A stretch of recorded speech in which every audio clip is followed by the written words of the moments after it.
que preguntar. Tenemos mucho para hablar, así que va a ser una nota muy interesante. Pero lo primero, y que lo que se está hablando, es el balance de este primer trimestre. Bueno, ha sido un trimestre muy duro.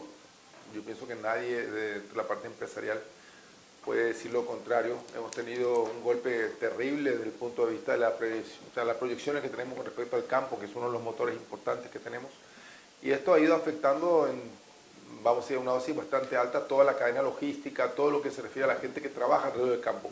Muchas veces vemos dentro de algunos grupos, sobre todo políticos, que achacan un poco al campo como una cosa que está pendiente de pagar más impuestos, pero hay que entender un poco la dinámica del campo. La dinámica del campo es muy transversal a la economía paraguaya, porque toca a muchísima gente, desde todos los pueblos que están relacionados a los ejes, digamos, de producción agrícola, y de algún modo también la cadena ganadera es muy alta, pero en este caso estamos hablando del impacto en la parte de agricultura. Esto lo vamos a ver digamos, muy fuerte desde el punto de vista de todo el desarrollo de lo que va al año, entonces vamos a ver cómo nos pega. El otro factor que nos incidió es lo que nosotros llamamos la crisis logística, que está relacionado a muchas cosas, entre esas la guerra, pero también vamos a comenzar a sentir un efecto muy complicado en lo que es transaccional. Paraguay, acuérdate que tiene una gran balanza de venta de triangulación, de algún modo que vendemos hacia la zona, desde las zonas fronterizas hacia el Brasil, y tenemos un problema logístico importante. Tuvimos un gravísimo problema desde el punto de vista de navegabilidad de los puertos, todo lo que es ríos, acceso a los puertos, digamos, de importación y de exportación. Es que venimos arrastrando ese problema por la sequía. Claro, fue crónico y venimos sí. de varios años, pero digamos tuvimos un impacto bastante importante sobre costos. Y acuérdate que este tema que nos agarró a finales del año pasado y nos agarró de vuelta ahora, o sea, alguna gente de repente sabe, pero voy a adelantar acá, la problemática que tienen los puertos principales de China, de logística, y cuando hubo el bloqueo del canal de Suez, trajo una serie de problemas enormes del movimiento de containers, lo que son los contenedores. Y eso trajo sobrecostos enormes. Totalmente. Entonces, muchos sobrecostos, y quiero que se entienda un poco la gente que nos está escuchando, fueron de algún modo absorbidos en su momento, porque estaba en un proceso de recuperación, por muchos importadores, que vieron muy castigados sus márgenes. Y entendamos que estamos saliendo de casi 2 años de una debacle tremenda para muchísimas verticales de negocios. Y todo este tema hace que nosotros esperemos, en cierto modo, del punto de vista empresarial, mirábamos un poco el primer semestre del 2022 con mucha esperanza. Estoy hablando de octubre, noviembre del año pasado, y bueno, nos enfrentamos con una realidad bastante difícil, ¿no? Jaime, hablaste sobre un tema, sobre los containers. En ese momento, sí, China endureció sus precios y tocabas este tema que es Shanghái. Están no sé cuántos buques, miles de buques ahora parados hace un mes por este cierre de Shanghái. Sí, este es ahora. Aquella vez nos tocó también parcialmente en varios puertos, sí, por un tema logístico, pero en este caso es por efecto de la política china que acabó cerrando, digamos, en cierto modo, el bloqueo de Shanghái entero como ciudad. Totalmente. Y afectó todo, ¿no? Esto lo vamos a ver muy mal a partir de los siguientes 2 meses, o sea, el último, digamos, el final del semestre de este año y el comienzo del digamos, el tercer periodo del año. ¿Por qué? Porque nos van a venir muchas cosas. Las cosas que antes nos costaban de una manera están costando el doble, el triple. Date cuenta que es una relación directa. Un contenedor de China, en su momento, oscilaba alrededor de $4.100, $4.200, lo teníamos en promedio. Cuando hubo la crisis de la parte de los puertos chinos, este mismo contenedor se fue a 27.000. Entonces, ¿cómo vos haces que un importador pueda absorber semejante nivel? Es casi imposible sin subir los precios. Y ahí voy a hacer un eco en flecha rápidamente para que la gente entienda. ¿Qué pasa si un importador no puede absorber la diferencia? Lo traslada a los precios. ¿Qué pasa cuando trasladas los precios? Ocurre una de dos cosas. O pones una presión inflacionaria, porque digamos algunos elementos, vos comenzás a ver que la ropa sale más caro, algunas cosas vienen importadas, ¿no? Ya debemos derivar en el famoso tema del petróleo. Entonces comenzó todo a ser un poquito más caro. Este efecto que trae presión nos acabó pegando este primer trimestre. Y ahí una analítica que yo pienso que vale la pena tocarla porque es un tema muy sensible, delicado y lo entendemos. Tuvimos varias reuniones sobre esto con las autoridades del Ministerio de Trabajo. ¿cómo nos impacta a nosotros en la valoración real del salario mínimo? Entiendo que el salario mínimo es el principal indexador de muchísimos precios. Entonces, mucha gente agarró y dijo, bueno, hay que ajustar, hay que ver. La revisión, según la normativa que tenemos en trabajo, se hace una vez al año, en el mes de junio, y se toma un promedio, digamos, ponderado de la suba de las cosas de inflación para hacer el ajuste, que el ajuste es totalmente necesario cuando las condiciones se dan según esta lógica, ¿no? Y en este momento lo que pasó fue que tuvimos un pico de inflación. O sea, en ese momento te llevó a costar más caro. Ahora, hay un concepto muy, no digo equivocado, pero sí que hay importante de ilustrar a la gente. La gente dice los precios suben pero no bajan. No es tan así. Para muchísimas cosas los precios suben coyunturalmente, subió la logística, subió el transporte de mercaderías y bueno, el importador intenta ajustar un margen y sube. Pero en un mercado libre de competencia, el ajuste se da por competencia. ¿Qué significa eso? Vos subiste porque no puedes aguantar, pero tu competencia no subió porque puede aguantar. ¿Quién vende más? Tu competencia. Así es. Entonces, este elemento hace que en una economía de libre mercado se busque la manera más eficiente a través de la competencia entre empresas. Por eso es lo que nosotros creemos que en el modelo que tenemos nosotros es muy importante que el Estado entienda su rol de, vamos a decir, colocar las reglas de la cancha, proteger las reglas de la cancha, tener estabilidad, pero no intervenir. Claro, no regular. No intervenir. Claro, en la intervención muchas veces uno puede cometer errores y ahí yo pienso que uno de tus adelantos fue tocar el tema de combustibles. Combustible. Toquémoslo, por eso, toquémoslo también después de que el marco sí, de regulación, marco. digamos, yo le explico muchas veces a la gente que es notable cómo, por ejemplo, la gente tiene que entender directamente esta relación. El precio, por efecto de la competencia, puede tener picos de subida y picos de bajada. De hecho, la inflación, la estimación del Banco Central, no lo hace el Club Ejecutivo, menos Jaime West, es que la inflación vamos a tener un ajuste. Entonces, cuando hagamos el promedio ponderado va a ser más bajo de lo que tenemos ahora. O sea, de hecho, Paraguay ha tenido muchísimas veces años donde hemos tenido deflación, o sea, una inflación negativa. Es negativa. Entonces, esto en el promedio es lo que al final acaba interesando. Pero lógicamente, yo entiendo, en un momento dado, efectivamente, una suba puede acabar afectando la capacidad de compra de una familia promedio paraguaya, y eso puede ocurrir. Pero muchas veces durante el año, esto también tiene un efecto que baja. ¿Por qué bajó? No por un efecto del gobierno, bajó por condiciones del mercado. O sea, volvió a la normalidad el tema del flete, volvió ciertas condiciones, o hubo una competencia, o hubo una empresa nueva que entró a competir con una agresiva política de pricing, disminuyendo sus márgenes, buscando mejora de eficiencia, hay muchas razones. Y esto ocurre en un libre mercado. Pero cuando uno coloca, y aquí quiero que entiendan bien todo el mundo, cuando uno coloca lo que se llama un precio o un valor que es índice de referencia para todos, no se puede bajar más. Por ejemplo, ¿alguna vez hemos visto que el salario mínimo baje? No, por supuesto que no. Apenas uno levanta el salario mínimo. Así es, el claro, índice de referencia no va para abajo, siempre porque, para arriba. Claro, el cálculo de muchas cosas, jubilaciones, muchas cosas están estructuradas por el salario mínimo. Entonces hay que entender, por ejemplo, ocurre eso. O, por ejemplo, costos relacionados con la gestión pública. Yo siempre insisto mucho que, por ejemplo, muchas personas no acaban de entender que cuando uno hace una suba en general en la matriz salarial de la función pública, esa matriz nos afecta a todos en forma de acá para adelante, no hay cómo bajarla. Y afecta también el proceso de jubilación de las cajas fiscales y tenemos un gravísimo problema. Entonces, estamos caminando a un modelo que yo quiero que la gente se entienda esto acá, porque es importante que andamos, que no va a ser sostenible para nuestra población. Entonces, yo siempre le digo a la gente, intentemos ser razonables. Algunas veces es necesario hacer ajuste del cinturón, aguantar un tiempo hasta que arreglemos los motores. Es como decir, estoy volando en la mitad y no teníamos 4 motores, se nos apagó uno, se nos apagó el otro, y en la mitad la gente dice, no, pero quiero continuar haciendo planeamiento como hacía antes. No, paremos un momento, veamos cómo hacemos para reactivar estos 2 motores y ahí produzcamos. Y ese ajuste es el que lastimosamente estamos en una ventana en este momento que vamos a enfrentar. Pero el problema es cuando el ajuste lo hace el sector privado, pero no el sector público. Fíjate que el sector público quiere aumentar un 35% de algunos salarios, en un país donde los sueldos del sector público ya son elevados. Sí, ahí hay un tema que es súper No delicado. va de la mano, no va de la mano. Sí, totalmente, pero yo creo que vamos a dejar un mensaje, siento porque no me va a alcanzar el tiempo para explicar exactamente esto acá, pero también un concepto importante de acabar de redondear, ¿no? Yo vengo del sector privado. He intentado y lo he hecho con mucha dedicación los últimos 5 años de aprender y de entender la gestión pública. ¿Eso qué significa?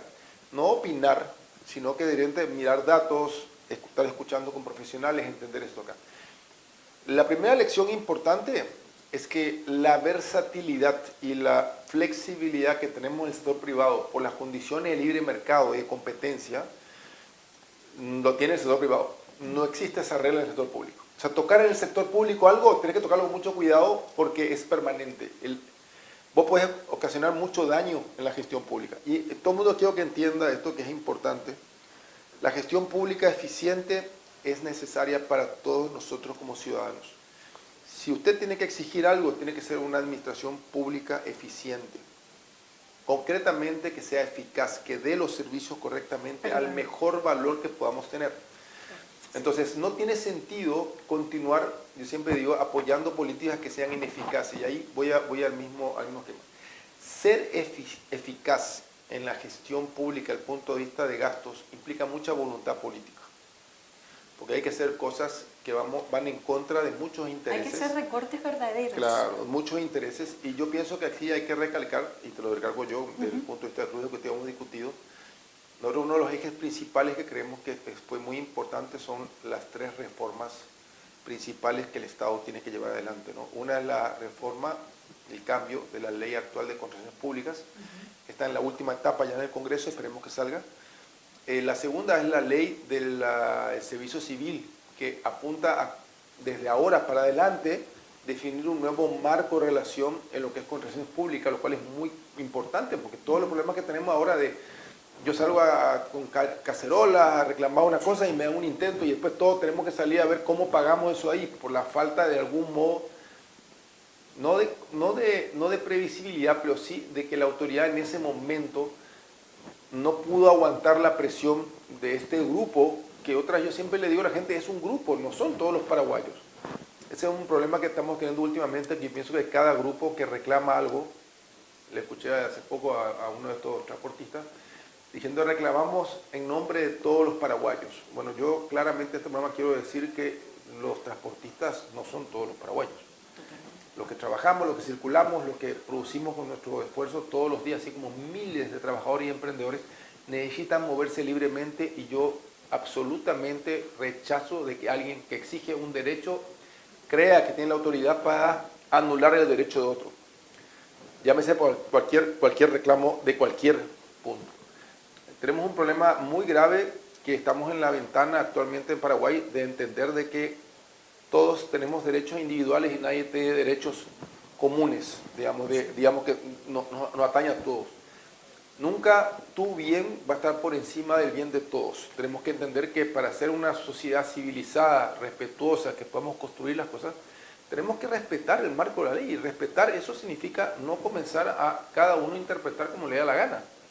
Entonces, es importante entender que ahora estamos enfrentando esto. Entonces, dentro del marco que te decía de las leyes, de las reformas, la reforma del servicio civil es muy importante. Yo pienso que tenemos que tener un Estado eficiente, gente muy preparada y sobre todo hay lugares del Estado paraguayo, como es el Ministerio de Educación, como es el Ministerio de Salud, como es las fuerzas públicas, mismo el Ejército paraguayo, que yo soy una persona que cree muchísimo en la recuperación del Ejército paraguayo desde el punto de vista de el control de las fronteras, sobre todo mirando el tema del narcotráfico y toda la permeabilidad que tenemos. Claro, exactamente. Considerando una cosa que hace poco me enteré, que te comparto contigo, que fue notorio, que alguien me hizo reflexionar algo, me dijo, quiero que calcules la cantidad de población paraguaya que vive en zonas fronterizas. Y me quedé espantado, porque si sumo la cantidad de gente de Gran Asunción, Encarnación, Pero Juan, Ciudad del Este, en todo el borde, Hernandarias, todo, me di cuenta que casi 70% de la población paraguaya está en zona fronteriza. Entonces, ¿qué pasa? Somos realmente un país fronterizo. Así mismo. Entender esa lógica del país fronterizo hace que uno se plantee otras cosas. Entonces uno dice, no, hay que luchar con el contrabando, totalmente de acuerdo, pero vivimos en frontera. Entonces, ¿cómo es el sistema eficiente para luchar a esto? Hay que plantearse, porque también yo creo absolutamente en que la distorsión que nos produce el contrabando actualmente es terrible, por efecto básicamente el contrabando de Argentina, que realmente es un contrabando escandalosamente alto, nos produce estas desviaciones de la presión de precio por un efecto de la moneda argentina, no es por otra cosa. Entonces, que alguien venga y me diga, nos pueden estar cobrando un vino, que si te pongo un ejemplo, el vino es el más apropiado para entender, 400.000 guaraníes, cuando yo consigo el mercado abasto por 150.000 guaraníes, le digo, sí, pero lo conseguiste de contrabando.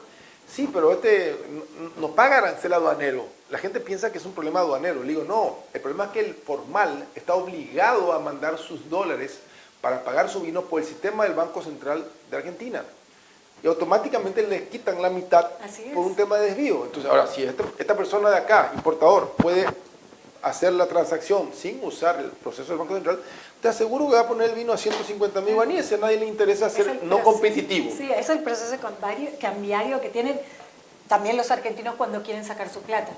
Claro, entendamos que Argentina tiene un gran problema importante problema exactamente de percepción. Hacia dónde no ir. Sí, entonces inclusive estamos mirando procesos políticos que están avanzando, el avance de Milei como candidato refleja, digamos, de que el modelo argentino quizás, el actual, quizás está llegando a un punto de, digamos, final o de algún modo no sostenible más, si está buscando una vuelta a posiciones la palabra correcta no sería moderadas, pero posiciones más rigurosas del punto de vista del manejo de la economía. Entonces ahí un poco, si quieres, vamos avanzando sobre las otras cosas. Te pregunto porque lo estábamos tocando sobre el impacto en la suba del combustible. Sí, ahí ese es un tema, el Club de Ejecutivos estuvo trabajando dentro del club, un poco para la gente que no nos conoce. El Club de Ejecutivos es una asociación de número unos y la asociación, digamos, trabaja en todas las áreas de la economía. Entonces tenemos muchísima información de lo que es transversal al país. Trabajamos mucho en lo que nos llamamos clima de negocios, seguridad jurídica y el desarrollo de los mejores ejecutivos para que Paraguay pueda proyectarse al mundo. Ahora, en esa índole, una de las verticales es los importadores de petróleo, ¿no? Todo lo que es. Paraguay importa el 100% de su petróleo. También tenemos acceso, contactamos con la gente que está haciendo exploración, empresas que están haciendo exploración de petróleo y gas en la zona, en diferentes lugares donde el ministerio le ha dado. Pero cuando conversábamos con ellos, realmente ellos nos explicaron, ¿no? También hay una lógica que voy a aclarar bien con toda la ciudadanía que nos está mirando, en este caso a través de las redes de televisión. El precio del combustible no se indexa o se ajusta por día. Los contratos de compra de combustible se hacen por contratos marcos de un precio que se establece al comienzo del contrato de provisión. Entonces alguien que va a importar tiene unos cupos y genera las importaciones y se deja que el precio fluctúe libremente y después ajustan a las diferencias para saber si la persona importadora tiene que pagar más o menos después de un periodo. Entonces, no es tan flexible cuando la gente dice, no, el petróleo bajó $5 el barril, tenemos que bajar $5 acá. No funciona así.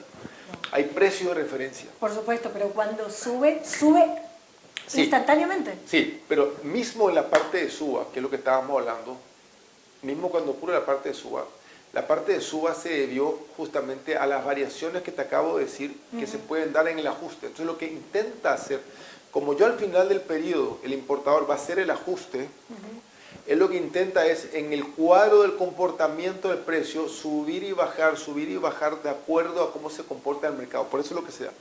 Hace poco le escuché a una persona en un grupo decir los precios nunca bajan. Y no están así. O sea, los precios del combustible han bajado, pero hay que referirse a información de datos concretos. A ver, Paraguay es un país que no tiene mar. Así es mediterráneo. Mediterráneo. Significa que todo nuestro combustible viene por barcaza, viene por barco, viene en tanques. O sea, ¿cómo es posible que Paraguay tenga el gasoil más barato de los tres países? Entonces la pregunta que le hago a la gente es, esperen, estamos crucificando a nuestro sistema de distribución de pricing de combustible. Sin embargo, tenemos el gasoil para la producción nacional más barato de los tres países.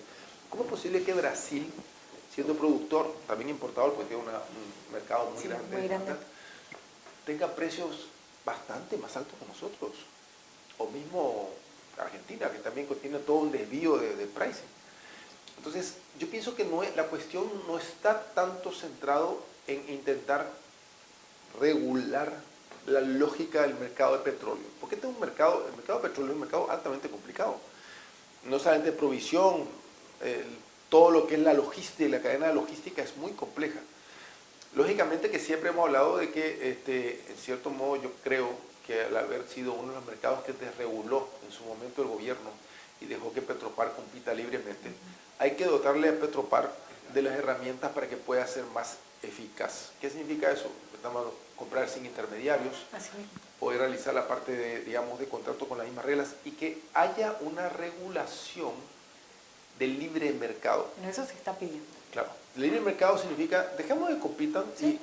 y eso, si tenemos una compañía que acaba siendo más eficiente y el consumidor lo va a elegir. El consumidor va a elegir el que tenga el mejor precio. Totalmente. O en su caso, el que tenga el mejor combustible. El mejor combustible. O sea, el mejor producto. Claro, yo creo, pues digo, pues hago esa diferencia. Regionalmente tenemos un precio competitivo.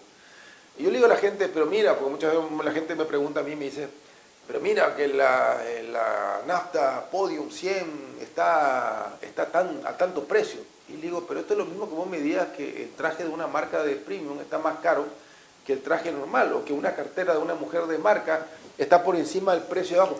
Vos no podés hacer comparaciones por el mercado exclusivo. Vos tenés que hacer comparaciones por la matriz productiva. En este caso, gasoil, en el caso nafta, donde tenemos... Ese problema, ¿sabes por qué? Es para el común, por el ISC, que es el impuesto selectivo al consumo. Sí. Es porque ese impuesto es supuestamente para que uno, para hablarlo en criollo, para que uno se desinterese en su auto y no lo use tanto. Por eso es más caro. Pero en realidad ese impuesto es un impuesto a la alta riqueza, por eso el Podium es mucho más caro. Y después te lo dicen, sí, porque tiene un 38%, cuando el otro tiene, si no me equivoco, un 17%. Sí, ahí voy a tocar contigo algo que le va a ayudar también a la gente a posicionarse. Quiero aclararle a ustedes que el Estado paraguayo, los profesores, el policía que a usted le da seguridad, mismo los médicos que le atienden cuando uno necesita de repente en un hospital, todos se nutren de la matriz, digamos, de pago que tiene el Ministerio de Hacienda. El Ministerio de Hacienda, la plata no se genera espontáneamente, la plata se genera a través de impuestos. Estos impuestos, que hay una matriz normal, tiene una lógica, una forma de construir que hemos procurado durante todo ese tiempo que sea una lógica más extensiva a toda la economía, o sea que no haya estos informales que estamos hablando, todos paguemos.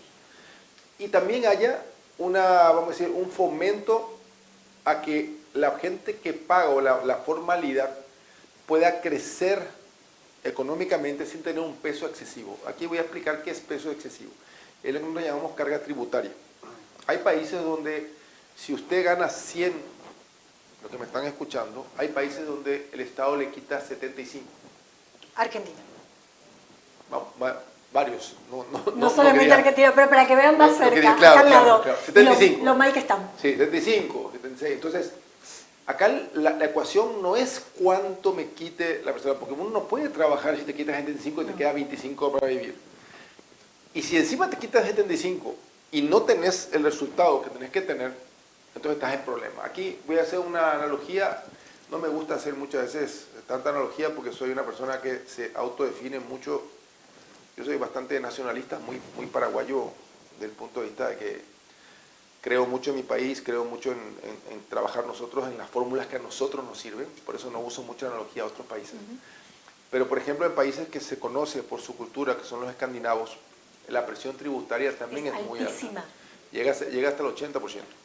Pero prácticamente los ciudadanos escandinavos usan los servicios públicos en forma uniforme. ¿Qué significa eso? Voy a hacer una aclaración y quiero por favor que no se tome mal.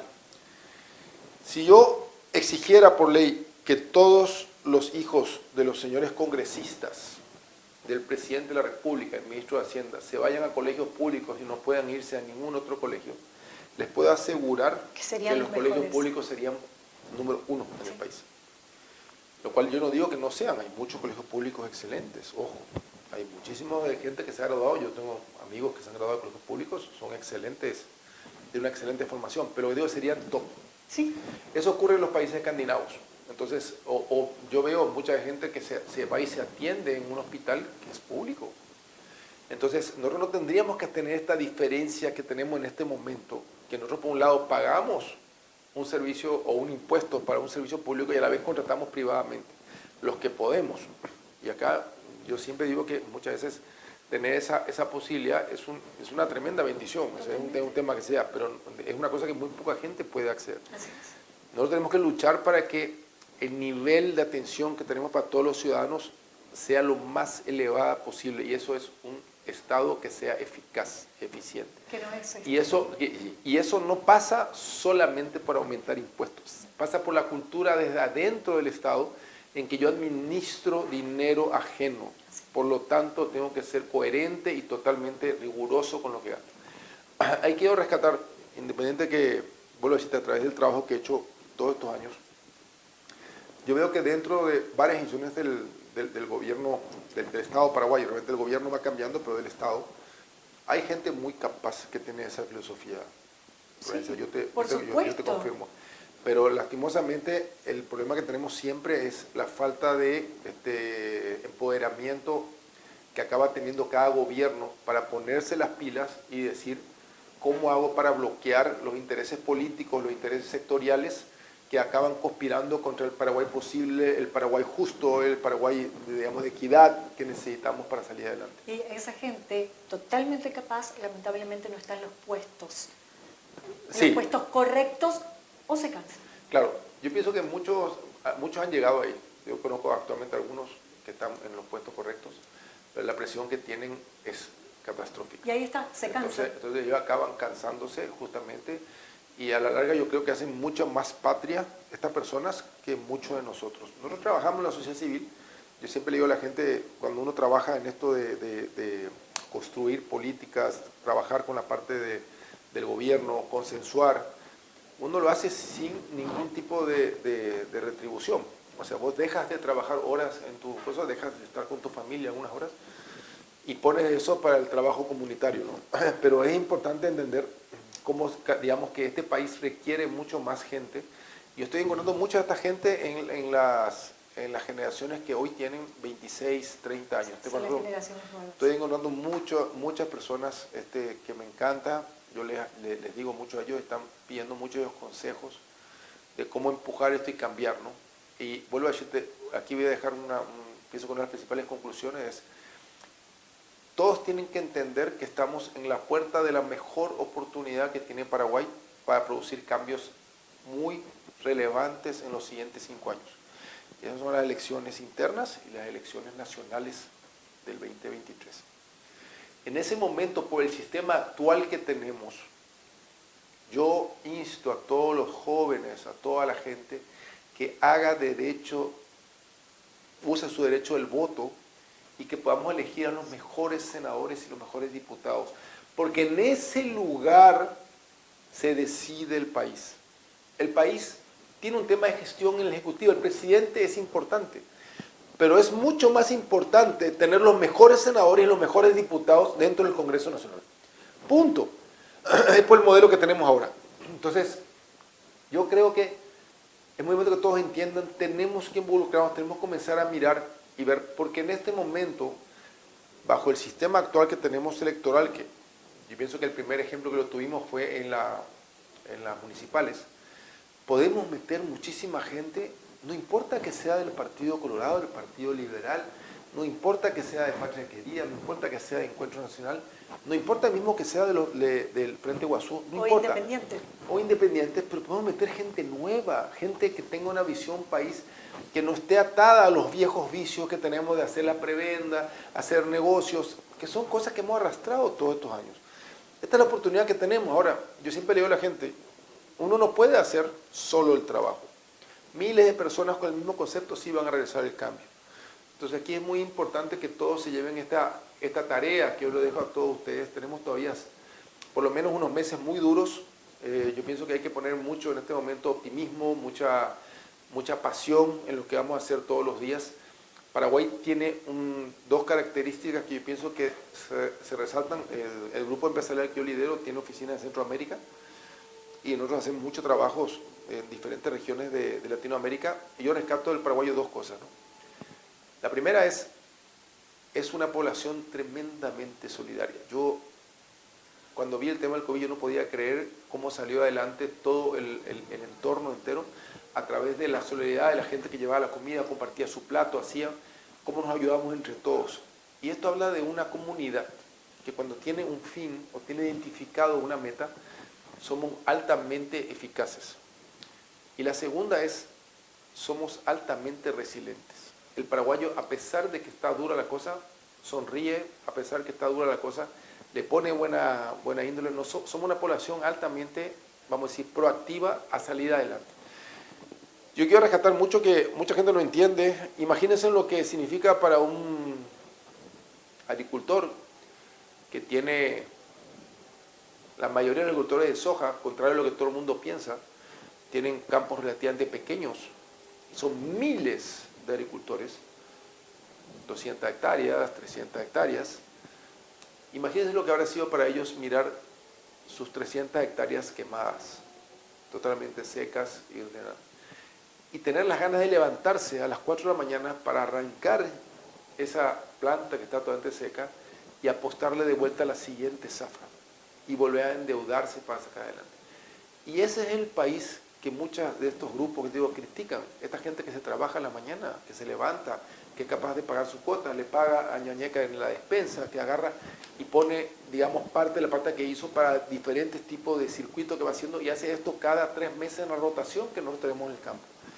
De ese mismo modo tenemos gente, emprendedores, tenemos microempresarios, tenemos gente que yo siempre le digo a la gente, basta aunque salir a la calle y patear la calle para que te des cuenta cómo el público, cómo el trabajador paraguayo, porque yo siempre digo, no confundamos con la gente que trabaja y en cierto modo paga y vos le preguntás si está pagando el tema del impuesto, está declarando, emite factura.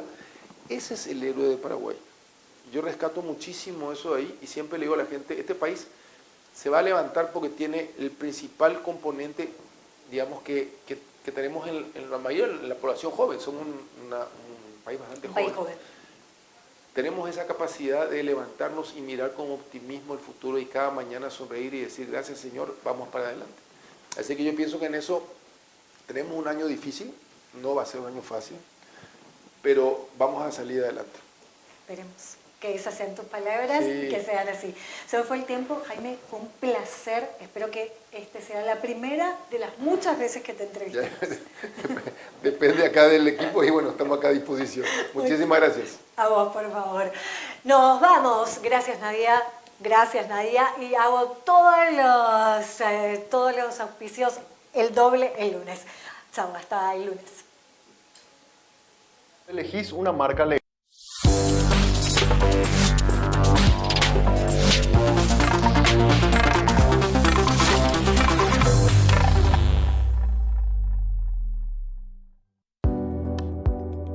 Enamórate de lo legal. Cuando elegís una marca legal, no solo optás por lo mejor, estás apoyando la economía formal, la que genera empleo, aporta el fisco y cumple con la legislación laboral.